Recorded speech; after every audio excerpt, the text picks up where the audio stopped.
Hi chess lovers, chess students.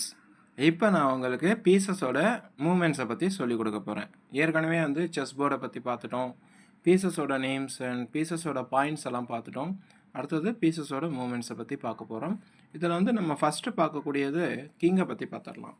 ஏன்னா king தான் team leader, அதாவது மோஸ்ட் இம்பார்ட்டன்ட் பீஸ்னு சொல்லுவோம். ஸோ அந்த கிங் இப்போ எக்ஸாம்பிள் E1 இருக்குது அப்படின்னா அந்த E1 இருக்கக்கூடிய அந்த கிங்கு எப்படியெல்லாம் மூவ் பண்ணும் அப்படிங்கிறத சொல்லிடுறேன். நார்மலாக king it can move any direction but only one step at A time. இப்போ இந்த கிங்கை பொறுத்தவரையிலையும் பார்த்தீங்கன்னா பக்கத்தில் இருக்கக்கூடிய எந்த ஒரு ஸ்கொயருக்கு வேணாலும் போக முடியும். E1 இப்போ D2க்கு போயிருக்கு, மறுபடியும் E1 E2, E1 F2, E1 F1, E1 D1. இந்த மாதிரி கிங்கால் பக்கத்தில் இருக்கக்கூடிய ஸ்கொயர்ஸ்க்கெலாம் போக முடியும். கேஸ்லிங்னு ஒரு ஸ்பெஷல் மூவ் பண்ணும்போது மட்டும் கிங் 2 ஸ்டெப்பு மூவ் ஆகும். அதை நான் கேஸ்லிங்கை பற்றி உங்களுக்கு கிளாஸ் எடுக்கும்போது சொல்லிக் கொடுக்குறேன்.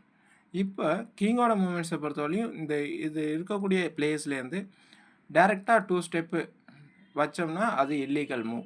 கேஸ்லிங்கை தவிர மீதி எந்த நேரத்துலையும் கிங்கால் 2 ஸ்டெப்போ 3 ஸ்டெப்போ போக முடியாது, ஒரு ஸ்டெப்பு தான் போக முடியும். அடுத்தது ரூக்கோட மூமெண்ட்ஸ்.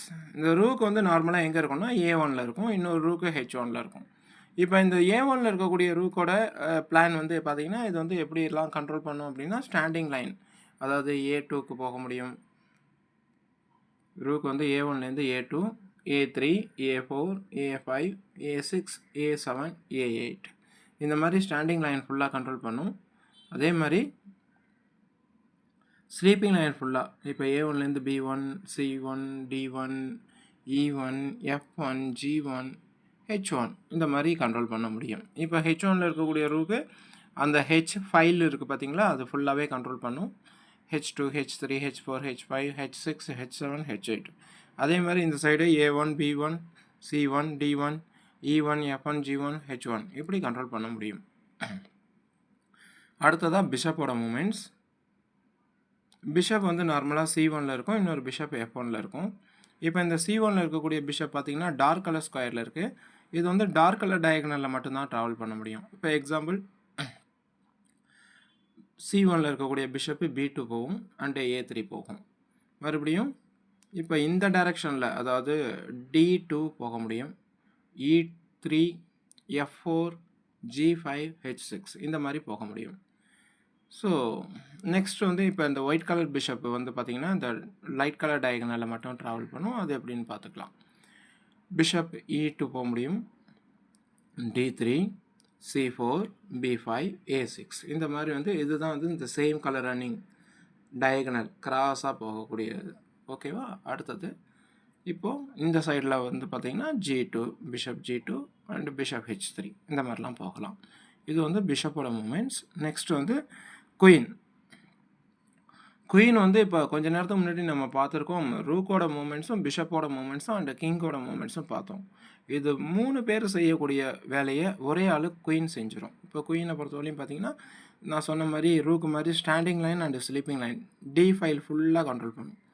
பாருங்கள், D5 ஃபுல்லாக கண்ட்ரோல் பண்ணும். ஸோ அதே மாதிரி இந்த பக்கம் ஃபஸ்ட் ரேங்க் ஃபுல்லாகவே கண்ட்ரோல் பண்ணும். இந்த பக்கம் ஃபஸ்ட் ரேங்க் ஃபுல்லாகவே கண்ட்ரோல் பண்ணும். அடுத்தது டயகனல் ஃபுல்லாகவே கண்ட்ரோல் பண்ணும். இந்த பக்கம் ஒயிட் கலர் டயகனல் ஃபுல்லாகவே கண்ட்ரோல் பண்ணும். ஸோ இந்த மாதிரி ஒரு குயினால் ஃபுல்லாக ரூக்கு மாதிரி பிஷப் மாதிரி ப்ளே பண்ண முடியும். கிங்கு மாதிரி கூட அது இருக்கிற இடத்துலேருந்து ஒரு ஸ்கொயர்ஸ் எல்லா டைரக்ஷன்லேயும் கூட போக முடியும். அடுத்ததாக நம்ம பார்க்கக்கூடியது பான். இப்போ பான் பார்த்தீங்கன்னா நார்மலாக செகண்ட் ரேங்க் ஃபுல்லாகவே பான் இருக்கும்.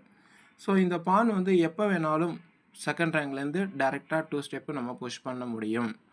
அதே மாதிரி இல்லை எனக்கு ஒரு ஸ்டெப்பு புஷ் பண்ணாலே போதும் அப்படின்னு நீங்கள் விருப்பப்பட்டால் ஒரு ஸ்டெப்பும் புஷ் பண்ணிக்கலாம். எத்தனாவது மூவ் வேணாலும் இதை 2 ஸ்டெப்பு, அதாவது ஓன் பிளேஸ் செகண்ட் ரேங்க்லேருந்து புஷ் பண்ணலாம். எந்த மூவில் வேணாலும் பண்ணலாம், எத்தனாவது மூவில் வேணாலும் பண்ணலாம். அதே மாதிரி ஒரு ஸ்டெப்பு மூவ் பண்ணுறதும் உங்களோட விருப்பப்படி பண்ணிக்கலாம். இப்போ இந்த செகண்ட் ரேங்கில் இருக்கக்கூடிய ஒயிட் பான் செகண்ட் ரேங்க்லேருந்து ஒன்ஸ் தேர்ட் ரேங்க்குக்கு மூவ் ஆயிடுச்சுன்னா அதுக்கப்புறம் நீங்கள் 1 by 1 தான் அந்த பானை மூவ் பண்ண முடியும். அடுத்தது பானோட அட்டாக்கிங் ஸ்கொயர்ஸை பற்றி நான் எக்ஸ்பிளைன் பண்ணுறேன். இப்போ G3 இருக்கக்கூடிய இந்த ஒயிட் பான் எப்படியெல்லாம் அட்டாக் பண்ணும் அப்படின்னா இப்போ G into H4னு சொல்லிட்டு இப்படி கிராஸாக அட்டாக் பண்ணும். அதுக்கப்புறம் G3ல இருக்கக்கூடிய பான் இப்படி F4ல போயிட்டு கிராஸாக அட்டாக் பண்ணும். ஸோ இந்த பானுக்கு வந்து அட்டாக்கிங் ஸ்கொயர்னு பார்க்கும்போது கிராஸாக வி ஷேப்பில் அட்டாக் பண்ணும் பிஷப் மாதிரி டயகனலில். பட் ஒரு ஸ்டெப்பு தான் அட்டாக் பண்ண முடியும் ஃபார்வேர்டில். இப்போ வந்து எக்ஸாம்பிள் இப்போ எல்லா பானும் நான் கிளியர் பண்ணிடுறேன். ஒரே ஒரு பான் மட்டும் வச்சுக்கலாம். இப்போ ஒரு பான் வந்து E4ங்கிற இடத்துல இருக்குது. இப்போ இந்த பானோட மூவிங் ஸ்கொயர் E5. இந்த பானோட அட்டாக்கிங் ஸ்கொயர் எதுன்னு பார்த்தா இப்போ E4லேருந்து D5ல அட்டாக் பண்ண முடியும். அதே மாதிரி F5ல அட்டாக் பண்ண முடியும். இப்போ பார்த்தீங்கன்னா எனிமி பானை வந்து F5ல இருக்குன்னு வச்சுங்க. இப்போ ஒயிட்டு ப்ளே. ஒயிட் வந்து என்ன பண்ணும் அப்படின்னா இப்போ இந்த பானை வச்சு இந்த பானை அடிச்சிடும். ஸோ இது மாதிரி தான். இப்போ பிளாக் பானை பொறுத்தவரையும் அதோட பிளான் வந்து 7th ரேங்க்லேருந்து 1/1 ஃபஸ்ட் ரேங்குக்கு வரணும். அதாவது கீழே டவுனாக அப்படியே. இப்போ இங்கே 7th ரேங்கில் இருக்கக்கூடிய பிளாக் பான் வந்து என்ன பண்ணும், 5th ரேங்குக்கு வரும் டைரெக்டாக. இல்லைனா 6th ரேங்குக்கு கூட வந்துட்டு அப்புறம் 5th ரேங்குக்கு வரும். இப்படியே கீழே வந்துக்கிட்டே இருக்கும். இந்த பானுக்கு வந்து அட்டாக்கிங் ஸ்கொயர் இப்போ இந்த பிளாக் பான் E4ல் இருக்குது அப்படின்னா இதுக்கு வந்து attacking square D3 and F3. So இப்படி வந்து வி ஷேப்பில் அவங்களும் வந்து அவங்க சைட்லேருந்து, அதாவது பிளாக் சைட்லேருந்து பார்க்கும்போது வி ஷேப்பில் டயகனலில் அட்டாக் பண்ணுவாங்க. ஒரு ஸ்டெப்பு தான் அட்டாக் பண்ண முடியும். மூவ் பண்ணுறதும் ஒரு ஸ்டெப்பு தான் மூவ் பண்ண முடியும். ஸோ இந்த மாதிரி தான் வந்து பிளாக் பானோட பிளான். பிளாக் பான் வந்து இப்போ கஷ்டப்பட்டு ஃபஸ்ட் ரேங்குக்கு வந்துருச்சு. இதுக்கப்புறம் இந்த பான் வந்து என்னவாக மாறலாம் அப்படின்னா குயினாக மாறலாம். இல்லை ரூக்காக மாறணுன்னாலும் ரூக்காக மாறலாம். இல்லை பிஷப்பாக மாறலாம். இல்லை நைட்டாக மாறலாம். இல்லை பானாவே நான் வச்சுக்கிறேன் சார் அப்படின்னு சில ஸ்டூடெண்ட்ஸ் வந்து கேட்பாங்க விளையாட்டுத்தனமாக. அந்த மாதிரிலாம் பண்ணக்கூடாது. பான் வந்து ஃபஸ்ட் ரேங்க் போயிடுச்சுன்னா கண்டிப்பாக நீங்கள் வந்து கிங்கை தவிர வேறு ஏதாச்சும் ஒரு பெரிய பவரை ப்ரமோட் பண்ணி தான் ஆகணும். பானாவே வச்சுருக்கேன் அப்படின்னு சொல்லிட்டு நீங்கள் வச்சுட்டு கிளாக்கை ப்ரெஸ் பண்ணிங்கன்னா அது இல்லீகல். ஸோ இந்த ரூல்ஸையும் தெரிஞ்சுக்கணும். அடுத்தது இப்போ நம்ம வந்து நைட்டை பற்றி பார்க்க போகிறோம். இந்த நைட் வந்து நார்மலாக G1ல் ஒன்று இருக்கும், இன்னொன்று B1ல் இருக்கும். இந்த நைட்டோட மூமெண்ட்ஸ் தான் வந்து ஸ்டூடெண்ட்ஸ் எல்லாத்துக்குமே ரொம்ப குழப்பமாக இருக்கும். இந்த நைட்டோட மூமெண்ட்ஸை பொறுத்தவரையும் இது ரொம்ப ரொம்ப ஈஸி. அதாவது நாங்கள் ஒரு ஃபார்முலா கொடுக்குறோம், அந்த ஃபார்முலாவை நீங்கள் ஃபாலோ பண்ணிங்கன்னா உங்களுக்கு ஈஸியாக இருக்கும். நார்மலாக வந்து எல்லோரும் வந்து எல் ஷேப்னு சொல்லுவாங்க.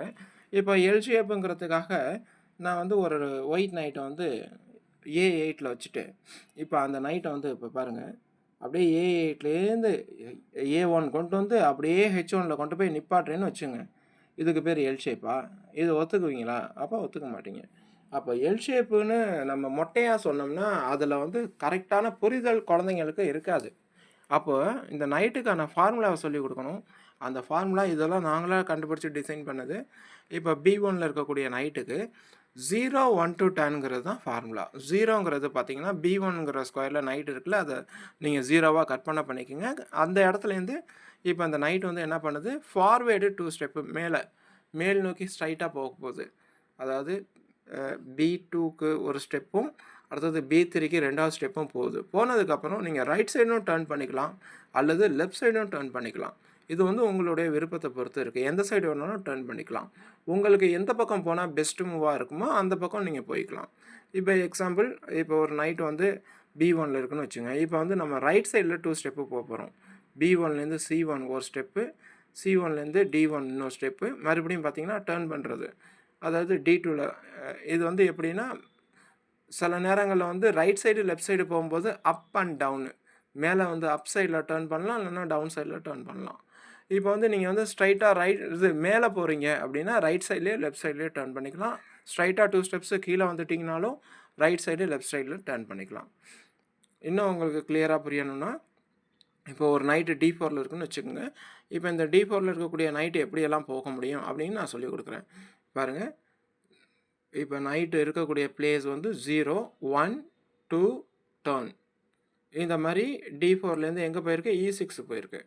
அடுத்தது இன்னொரு நைட்டு 0, 1, 2 டர்ன். இந்த மாதிரி போகலாம். 0, 1, 2 டர்ன். அடுத்தது 0, 1, 2 டர்ன். 0, 1, 2 டர்ன். 0, 1, 2 அப்புன்னு கூட சொல்லலாம். டர்ன் பண்ணுறது அப் சைடில். 0, 1, 2 டவுன். 0, 1, 2 லெஃப்ட்.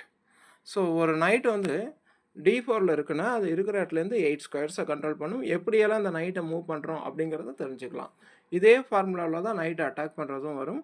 ஸோ நைட்டோட மூவ்மெண்ட்ஸ பொறுத்தவரைக்கும் 0, 1, 2 டர்ன். இந்த டர்ன்ங்கிறது ரைட் சைட்ல இல்ல லெஃப்ட் சைட்ல, அப்ல இல்லன்னா டவுன்ல இந்த மாரிலாம் வரும். அது உங்களுக்கு வந்து பார்த்தீங்கன்னாலே புரிஞ்சிரும். 2 ஸ்டெப்பு ஸ்ட்ரைட்டா போறோம் மேல. போனதுக்கப்புறம் ரைட்லயோ இல்ல லெஃப்ட்லயோ டர்ன் பண்றோம். அதே மாரி 2 ஸ்டெப்பு வந்து ஸ்ட்ரைட்டா கீழ வரோம். ரைட்லயோ இல்ல லெஃப்ட்லயோ டர்ன் பண்றோம். அடுத்தது வந்து 2 ஸ்டெப்பு வந்து பார்த்தீங்கன்னா, ஸ்லீப்பிங் லைன்ல இந்த 4த் ரேங்க்லே ரைட் சைட்ல போயிட்டு அப் அண்ட் டவுன் டர்ன் பண்றோம். அதே மாரி 2 ஸ்டெப்ஸ் வந்து பார்த்தீங்கன்னா, லெஃப்ட் சைட்ல வரோம். வந்ததுக்கப்புறம் அப் அண்ட் டவுனு டர்ன் பண்றோம். இதுதான் பீஸஸோட மூவ்மெண்ட்ஸ். இதில ஏதாச்சும் உங்களுக்கு டவுட் இருந்துச்சுன்னா, கண்டிப்பா எனக்கு கால் பண்ணி கேளுங்க. என்னுடைய கான்டாக்ட் நம்பர் 9677488146. எங்களோட academy name next level chess academy. இது இருக்கிறது பெரம்பூர், கொளத்தூர் இந்த லொகேஷன்ல இருக்கு. சென்னையில இருக்குங்க. எந்த டவுட்னாலும் நீங்க கால் பண்ணி கேட்கலாம். Thanks to all.